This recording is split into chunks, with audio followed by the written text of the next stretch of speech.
Abra sua Bíblia em Malaquias, capítulo 1. Eu quero fazer a exposição da palavra do Senhor a respeito desse texto.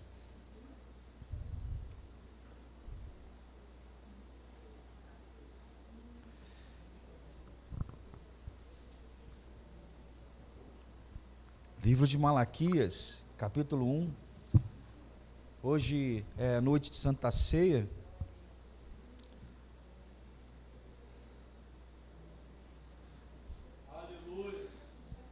Pode botar para mim na tela? Malaquias, capítulo 1, versículo de número 2, e depois vamos pular para o versículo 6. Diz assim a palavra do Senhor: Eu vos tenho amado, declaração de Deus, eu vos tenho amado, diz o Senhor, mas vós dizeis: em que nos tem amado? Não foi Esaú, irmão de Jacó? Disse o Senhor: todavia amei a Jacó. Versículo 6, o filho honra o pai e o servo ao seu senhor. Se eu sou pai, onde está a minha honra? E se eu sou senhor, aonde está o respeito para comigo? Diz o Senhor dos exércitos a vós outros, ó sacerdotes que desprezais o meu nome. Vós dizeis: em que desprezamos o teu nome? Versículo 7, ofereceis sobre o meu altar pão imundo, e ainda perguntais: em que te havemos profanado? Nisto que pensais: a mesa do Senhor é desprezível, quando trazeis animal cego para sacrificardes, não é isso mal? E quando trazeis o coxo ou enfermo, não é isso mal? Ora, apresenta-o ao teu governador. Acaso terá ele agrado de ti e te será favorável? Diz o Senhor dos exércitos. Senhor Deus, estamos na tua presença, Pai, nesta noite, noite de Santa Ceia. O Senhor tem já falado aos nossos corações, ó Deus, por tudo aquilo que nós temos feito, através dos louvores, através da comunhão, da oferta. Abençoa, Senhor, a tua palavra nesta noite, edifica a nossa vida, Senhor, por intermédio da tua palavra, Senhor, em nome de Jesus, que haja em nós o conhecimento da tua palavra, na exposição que nós vamos estar, Senhor, ministrando nesta noite, Pai, que o teu Espírito Santo possa falar aos nossos corações, que possamos ser restaurados, edificados, meu Pai, no teu nome, para a honra e glória do teu nome. Hoje é a noite de Santa Ceia. Queremos, meu Pai, estar em comunhão com o Senhor nesta Santa Ceia, fazendo, Senhor, esse ato, Senhor, em memória do Senhor pelo sacrifício, Senhor, vivo, que foi o Senhor em prol das nossas vidas. Obrigado. Nós oramos nesta noite em nome de Jesus, e você diga amém. Amém. Glória a Deus. Eu precisava de umas 2, 3 Bíblias aqui para tentar pegar umas referências, mas vamos ver se eu consigo lembrar de cabeça. Malaquias, capítulo 1, o texto que a gente leu aqui, ele foi escrito 100 anos depois do cativeiro de Babilônia. Você sabe da história, a Bíblia vai dizer que o povo é levado a cativo, e lá no cativeiro, o Salmo 42, um dos salmos que foi escrito pelo salmista, onde está escrito: assim como a corça anseia pelas águas correntes, assim suspira a minha alma por ti. O salmista, tendo essa necessidade de cultuar a Deus, de estar no templo cultuando ao Senhor, ele vai descrever esse salmo, vai citar esse salmo: assim como a corça anseia pelas águas correntes, assim suspira a minha alma por ti. No cativeiro, o povo ele ouve de Deus uma promessa, e essa promessa que ele ouve de Deus fala a respeito de uma grande restauração do povo de Deus.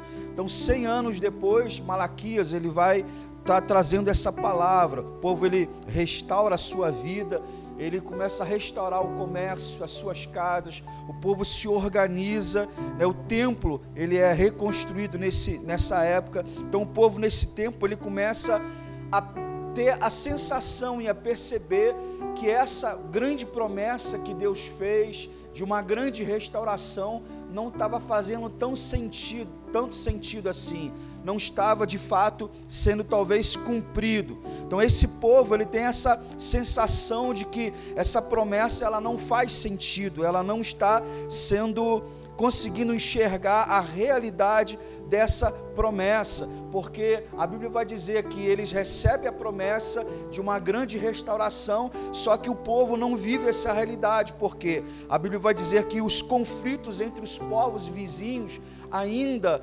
continuavam, eles não tinham esperança da restauração do reino, eles estavam sobre os domínio dos persas, eles não eram independentes financeiramente, não tinham liberdade política e econômica, alguns ainda estavam desempregados e estavam vivendo esse cenário, pagando impostos, eles haviam muitas viúvas, muitos órfãos por causa das guerras e dos conflitos. Então eles param e começam a observar as circunstâncias da sua vida, e a sensação que eles têm é que essa grande restauração não estava acontecendo. A sensação que eles têm é que essa promessa de restauração, de Ezequiel falou, de Isaías falou, e Jeremias falou, não estava fazendo tão sentido. Então eles começam a perguntar: cadê o impacto dessa profecia? Cadê todo o impacto dessa restauração? E por causa disso, o povo ele começa a desanimar no culto a Deus, eles começam a ficar desanimados, cabisbaixos,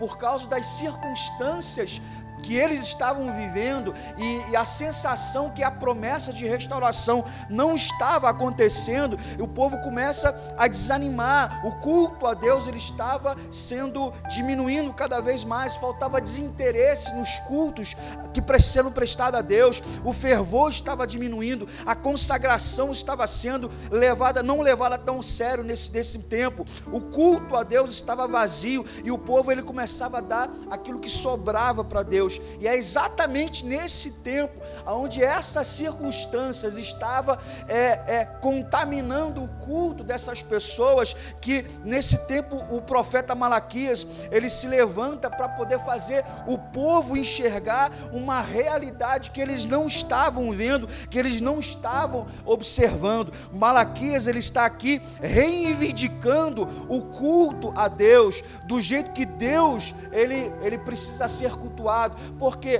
do jeito que o povo estava cultuando a Deus não dava para ficar, o culto ele precisava mudar. Então Malaquias ele começa a reivindicar. E o que a gente enxerga nesse livro de Malaquias? A gente enxerga nesse texto que, primeiro, de um lado a gente tem um povo que está fracassando em obedecer a Deus, em cultuar a Deus. Do outro lado a gente tem Deus sempre interessado em restaurar, em resgatar esse povo. Então a estrutura que a gente tem de todo o livro de Malaquias é uma estrutura de um diálogo, ou seja, Deus ele questiona alguma coisa do povo, e esse povo ele indaga a Deus, né, se fazendo de desentendido, se fazendo de cínico, e aí Deus ele combate essa indagação. E a primeira palavra desse texto que nós lemos aqui, Deus ele começa com essa declaração: eu amo vocês. E essa é uma declaração muito forte, porque a motivação do nosso culto, a base do nosso culto precisa estar firmada nessa declaração de que Deus ele nos ama. Não as circunstâncias podem afetar o nosso culto, mas nós precisamos entender que a base do nosso culto está nessa declaração: eu amo vocês. E aí Deus ele ama porque Deus ele escolheu nos amar. A Bíblia vai dizer que Adão peca contra Deus, e a Bíblia vai dizer que o pecado, por causa do pecado de Adão, a Bíblia vai dizer que todos os pecados destituídos foram da glória de Deus. A Bíblia vai dizer que há um juízo de Deus sobre esse pecado. Romanos, a Bíblia vai dizer, ou Paulo vai dizer que o salário do pecado é a morte, mas aí vem a misericórdia de Deus. A Bíblia vai dizer que Deus amou o mundo de tal maneira que deu seu Filho unigênito para que todo aquele que nele crê não pereça, mas tenha a vida eterna. Então Deus ele escolheu nos amar, Deus ele nos escolheu. Por isso que eu gosto do Salmo 103, porque o Salmo 103 vai dizer: bendize, ó minha alma. Eu vou ter que ler, porque senão eu vou acabar não falando o Salmo todo aqui. O Salmo 103 ele vai falar algo tremendo, e eu gosto muito desse Salmo. Sim. Versículo 2: bendize, ó minha alma, ao Senhor, e não te esqueças de nenhum dos seus benefícios. Ele é quem perdoa todas as tuas iniquidades, quem da cova redime a tua vida e coroa de graça e misericórdia. No versículo 10, ele vai dizer: não nos trata segundo os nossos pecados, nem nos retribuiu consoante as nossas iniquidades. Ou seja, Deus escolheu nos amar. Deus, ele não, como é que eu vou dizer?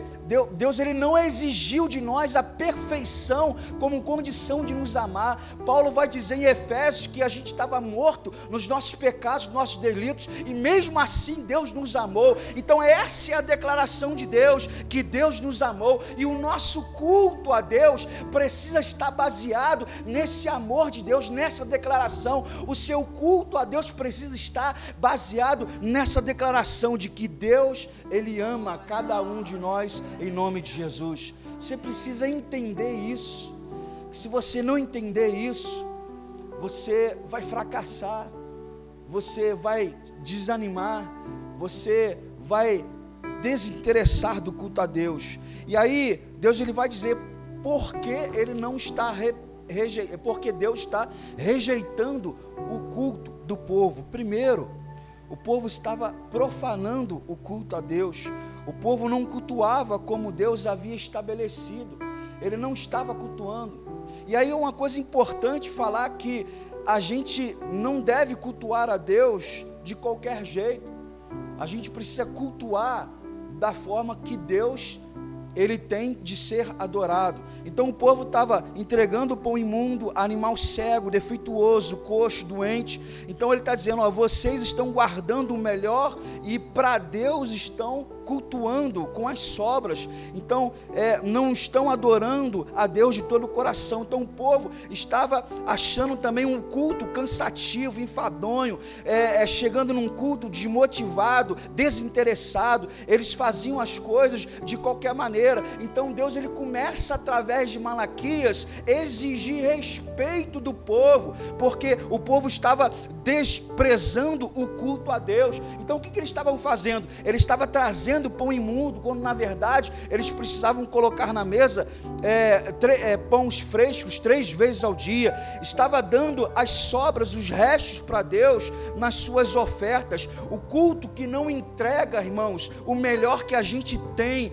não faz sentido. O culto que não entrega o melhor que você tem, não faz sentido de ser culto. Às vezes o culto perdeu a essência por causa das circunstâncias, porque eles estão vivendo umas circunstâncias ruins na vida deles, e aí o culto está sendo afetado por causa dessas circunstâncias. Então o povo está profanando o culto de Deus. É como se dissesse: eu estou cansado de ir para a igreja, eu estou cansado de ir para o culto, eu estou cansado de colocar os pães na mesa, eu estou cansado de sacrificar animal. Então a pergunta pastoral que eu faço para a nossa igreja, para você hoje, é essa: será que às vezes a gente não está cometendo esse mesmo pecado desse povo no tempo de Malaquias? Será que talvez no seu coração você está cansado de vir para a escola dominical? Será que você está cansado da consagração? Será que você está cansado, acha cansativo o culto de oração? Será que você está cansado disso tudo, se sentindo desanimado, desinteressado? Será que você está olhando para o relógio querendo que o culto acabe logo? Então essa é a pergunta que eu faço, porque Deus não vai aceitar o culto aonde a nossa motivação ela está sendo contaminada. Por isso que as circunstâncias que nós vivemos e nós passamos, ela não pode influenciar, não pode ditar o seu culto a Deus. O culto está virando o resto de qualquer coisa, menos um culto verdadeiro a Deus, aqui em Malaquias. O povo não queria mais obedecer a Deus. O povo não queria mais se submeter à palavra, não queria mais se submeter à lei. E quando o culto é feito nos padrões humanos, ele é rejeitado. Existe um padrão, quando o culto é feito no padrão de Deus, ele é aceito. Então, Deus ele faz essa declaração. Primeiro, olha, eu amo vocês. A base do seu culto não tem que ser contaminada pelas circunstâncias. A base, a motivação do nosso culto, ela precisa estar firmada nessa declaração que Deus, ele ama você, que Deus, ele nos amou. Preocupação tem para todo mundo, problema tem para todo mundo. Se a pessoa não entender que o culto que ela precisa oferecer a Deus precisa ser motivado por essa declaração de que Deus nos ama, essa pessoa, qualquer coisa, ela se afasta da igreja. Então vamos lá. Aí agora vem, a partir do capítulo 2, começa a vir, o tom aumenta, e começa a vir as ameaças por parte de Deus. Aí Deus está falando assim, ó, se vocês continuarem profanando o meu culto, 3 coisas vão acontecer na vida de vocês. Primeiro, ele fala a respeito da bênção, ele fala a respeito de reprovar a descendência, e terceiro, ele fala de reprovar o ministério sacerdotal.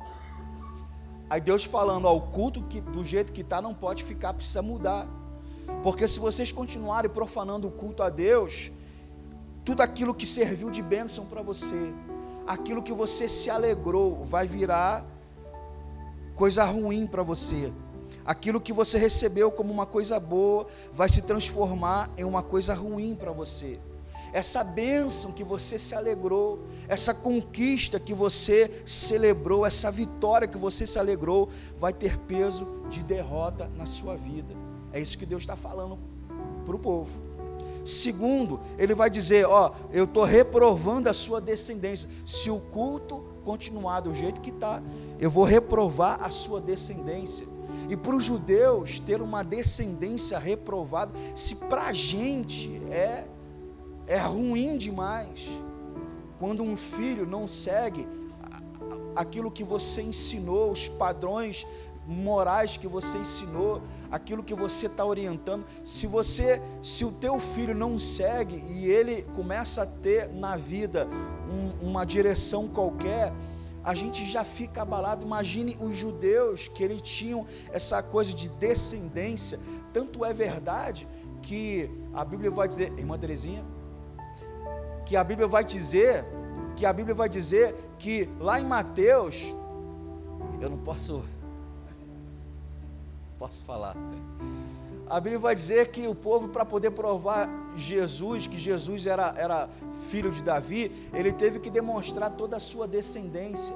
Então, a descendência para os judeus é algo importante. E lá no Salmo 78, eu gosto muito desse salmo, que esse salmo vai falar sobre o dever dos pais com os filhos. Qual é o dever dos pais? O dever dos pais é que deve ensinar aos filhos os caminhos do Senhor. Ele deve contar esses feitos do Senhor. Para quê? É você passar o bastão para o seu filho. Para quê? Para que a sua geração ela não se perca.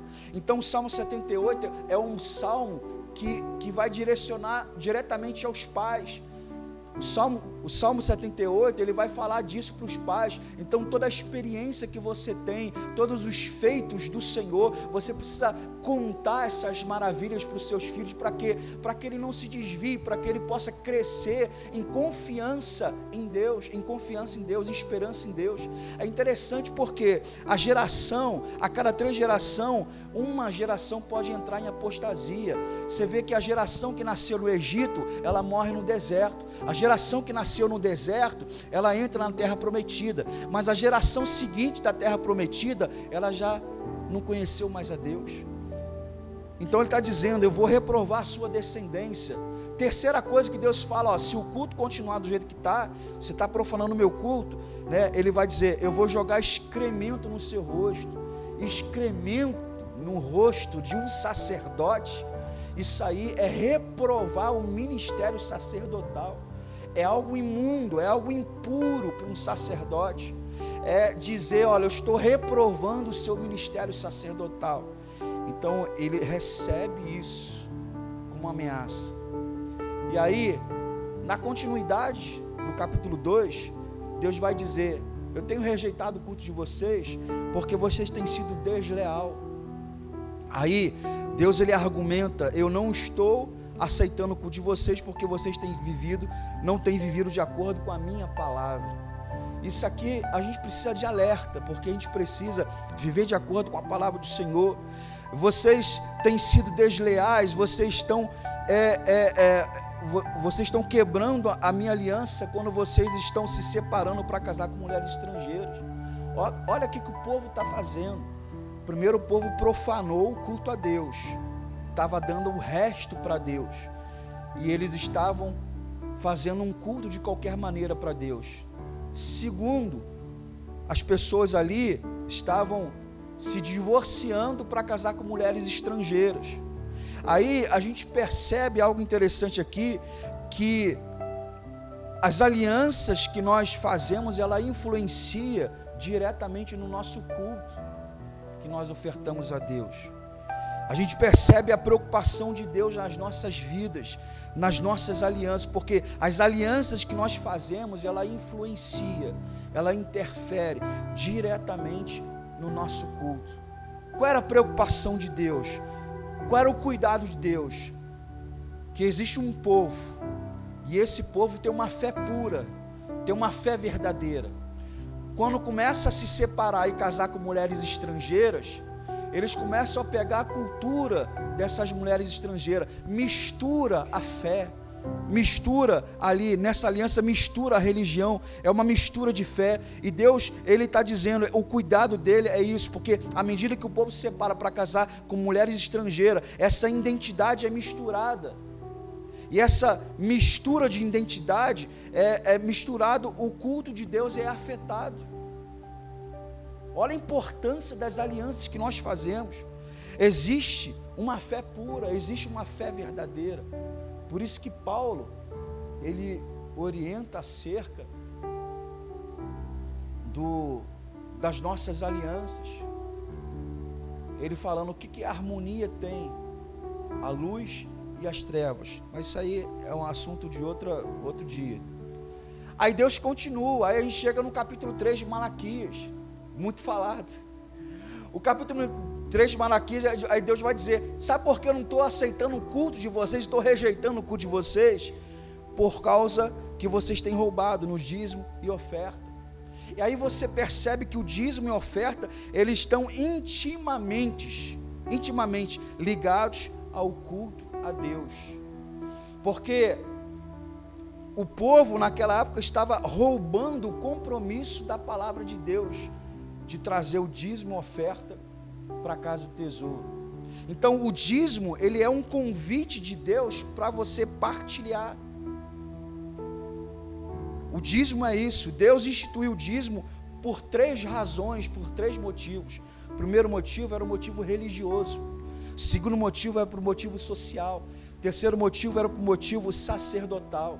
O motivo religioso está no capítulo 3, versículo 10, para que haja manutenção no templo, para que haja mantimento na minha casa.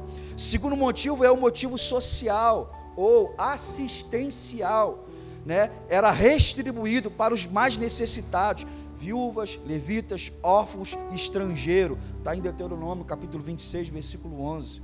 O motivo sacerdotal, que era o sustento dos sacerdotes e levitas, já que naquela época eles não receberam porção de terra. Todo mundo recebeu porção de terra, menos sacerdotes, menos levitas. A tribo de Levi não recebeu. Então o povo tinha que sustentar os sacerdotes e os levitas. Então o dízimo, ele fazia parte de um código civil, de uma lei civil, de um código religioso, que no Novo Testamento não está mais sobre nós, mas a lei moral de Deus, ela continua ainda sendo aplicada na igreja. Por isso que a referência da igreja é 10%. Só que quando a gente vai olhar o Novo Testamento, lá em Atos capítulo 4, a Bíblia vai dizer que a igreja, ela não está preocupada com 10%. Olha só, da multidão que creram, era um coração e alma. O que eles faziam? Eles vendiam todas as suas propriedades. E o que eles faziam? Trazia tudo, não trazia 10%, nem 20%, nem 30%. Eles traziam tudo e depositavam aos pés dos apóstolos. os apóstolos redistribuíam para os mais necessitados. Olha o motivo do dízimo. E aí, as pessoas para querer usar o Novo Testamento para sair da obrigação do Antigo Testamento em dar 10%, ela usa o Novo Testamento, só que o Novo Testamento é mais radical ainda do que o Antigo Testamento. Nelson falou aqui, é tudo. A gente quando você entende que o reino é de Deus, você não fica fazendo conta de 10%, de 20%, de 30%. Você, quando entende que o reino é de Deus, você, na verdade, tudo que você tem, os 100%, vai ser de Deus, é de Deus. Você não para mais para poder fazer conta, nem ficar justificando o porquê você não dá.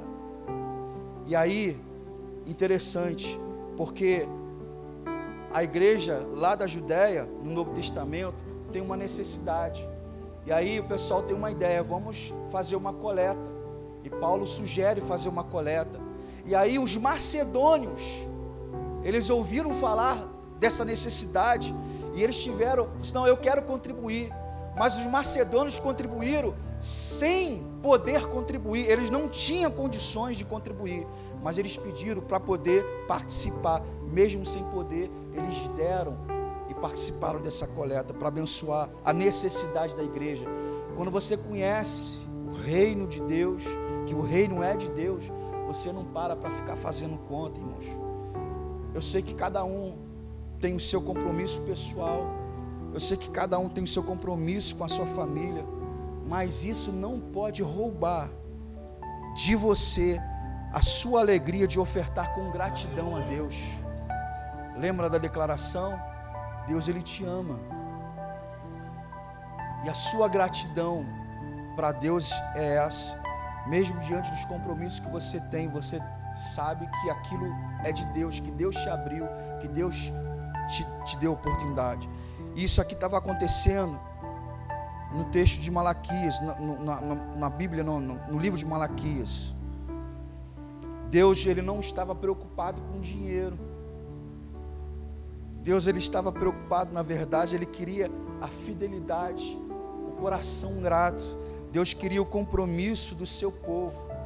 Então o povo aqui estava roubando esse compromisso da palavra. Alguns retiam o seu dízimo a Deus, e outros continuavam sendo fiel a Deus, porque quando você deixa de dar, a igreja, ela fica desassistida, porque ela tem necessidades, tanto religiosas, sociais e sacerdotais.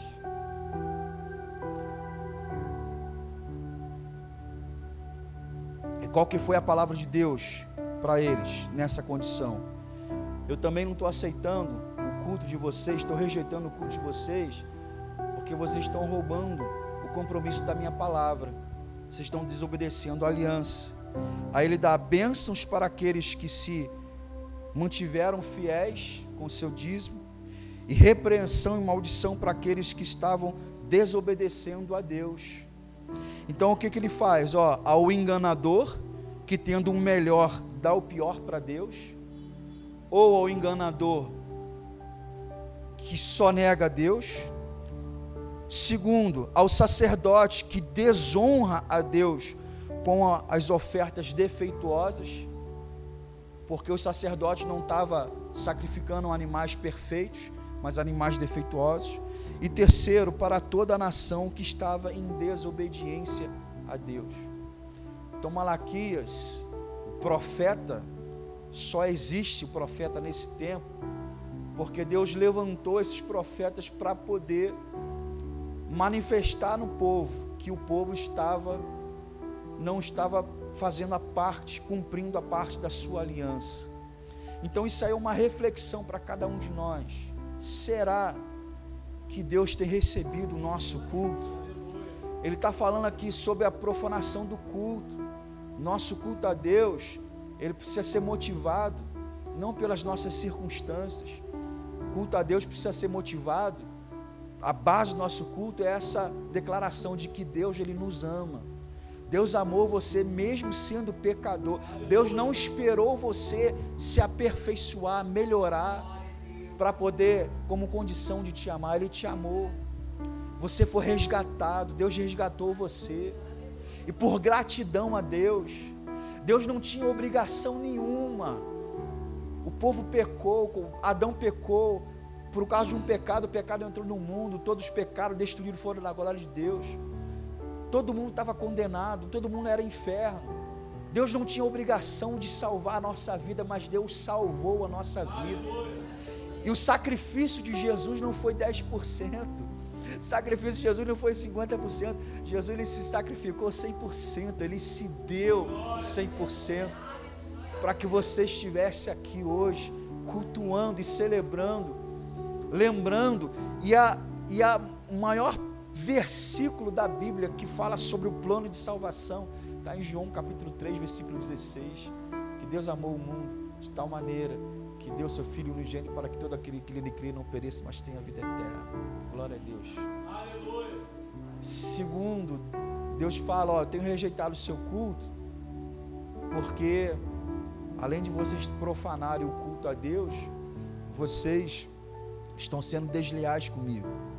Terceiro, porque vocês estão roubando o compromisso da palavra. Irmão, isso aqui é sério, porque quando a gente não entende que o reino é de Deus, a gente sempre vai parar para ficar fazendo conta. A Zilei brincou ali, né, do negócio de pagar o cartão de crédito com o cartão de crédito. Isso é um episódio que tem naquele seriado ou série, Todo Mundo Odeia Chris, né? E você já entendeu qual é o cenário daquele episódio, naquele seriado? Você tem um Júlio, né, que é o pai que tem 2 empregos, e ele é pão duro, mas ele tem 2 empregos e é pão duro, sabe por quê? Porque a mulher dele ostenta, a Rochelle, que ela está na alta sociedade, gastar no cabelo, gastar na unha, ela quer se amostrar e tal, e aí fez com que o marido tivesse 2 empregos, e fez com que o marido também fosse pão duro. O único, acho que é o Cris, é o mais repreendido lá, né? Só dá coisa errada para ele, recebe bullying no colégio, o pessoal bate nele. E sempre está procurando também trabalhar para poder ajudar a família, ajudar dentro de casa. E só o outro lá, que é acho que é o mais novo, né? Ele que é o mais novo ou o mais velho? É o mais velho? Qual é o nome dele? Drew. O Drew é o mais esperto, né? O Drew, ele quiser dinheiro emprestado, ele te empresta dinheiro com juros. Ele é o esperto, né? É o agiota. Então é sério, irmãos, é sério. O evangelista Nelson falou algo aqui sério, porque o diabo, ele quer prender a gente às vezes no dinheiro, e às vezes a gente está falando isso para Deus, que o meu amor está mais no dinheiro do que para Deus. Quando você entende que o reino é de Deus, você não vai fazer conta. Então é uma reflexão. O que a gente entende nessa palavra de Malaquias? Isso. O nosso culto do jeito que está não pode ficar. A gente precisa ter reverência. Está no culto, está no celular, não pode, irmãos. Está no culto, está fazendo não sei o que, está mandando, está atendendo, saindo para fazer, esquece. Está no culto, desliga celular. Vamos cultuar a Deus.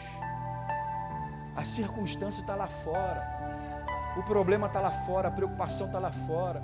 Quando a gente chega aqui, a gente precisa se desligar, sabe? A gente precisa cultuar a Deus. Esse é o momento principal do nosso culto, é a gente se ligar com Deus, a gente cultuar a Deus. E essa, a essência maior não é a gente assim, não, eu vim aqui para pedir a Deus, não. A gente tem que mudar isso. A gente está aqui, a gente tem que sair daqui perguntando: Senhor, será que o Senhor recebeu do meu culto hoje? Será que o Senhor recebeu a minha adoração, o meu louvor? Desse a Deus, Ele vai responder a sua oração, seu propósito que você tem pedido a Deus. Senhor, eu preciso de uma vitória, eu preciso de uma porta aberta, eu preciso de uma cura, eu preciso de um livramento, Senhor, eu preciso de salvação na minha casa, eu preciso disso. Tem muita gente que está orando pedindo a Deus, não, eu vou para a igreja, eu vou pedir a Deus restauração, amém, Deus faz isso, mas esse é o momento do nosso culto a Deus, e é nesse culto a Deus que Deus fala com você, e é nesse culto a Deus que Deus restaura, que Deus Ele abençoa a sua vida em nome de Jesus, amém? Se coloca de pé, aplauda o Senhor, Deus abençoe.